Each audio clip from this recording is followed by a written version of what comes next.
welcome to Bible Blocks. Just like you need a plan to build in Minecraft, God had a great plan for creation and his people. Through the stories of the Bible, God shows us his plan and teaches us to trust him through it. At the beginning of Ruth Chapter 1, Naomi and her family had left the land of Judah because of the famine and had travelled to Moab. By Chapter 2, Naomi and Ruth were making the same trek back to Judah. The last time Naomi had been there was a famine and there was not much food. Now 10 years later, she was returning and the fields were filled with barley. Ruth would probably have never been to Judah before, so it must have been like a whole new world.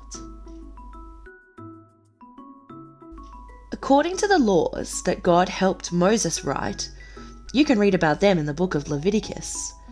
Poor people were allowed to follow the workers who gathered the grain and collect any that was left over. This was called gleaning. Ruth asked Naomi if she could go and work in the field, and Naomi said yes.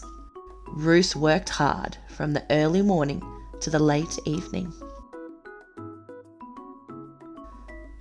The owner of the field, a man named Boaz, noticed Ruth and came to speak to her. "Don't go and glean in another field. Stay here where you will be safe and follow my workers." Boaz even ordered his workers to drop extra for her. This meant not only would she be safe and not treated poorly because she was a foreigner, but she would have more to take home to Naomi. When Naomi heard that Ruth had been working in Boaz's field, she told Ruth that Boaz was a relative of her family. He was one of their guardian redeemers. Keep that in your mind for our next video. We'll explain what that means then. Naomi encouraged Ruth to keep working in Boaz's field, and so she safely gleaned there until the barley and wheat harvests were finished. That's Ruth Chapter 2. Thanks for watching Bible Blocks. I'll see you next time.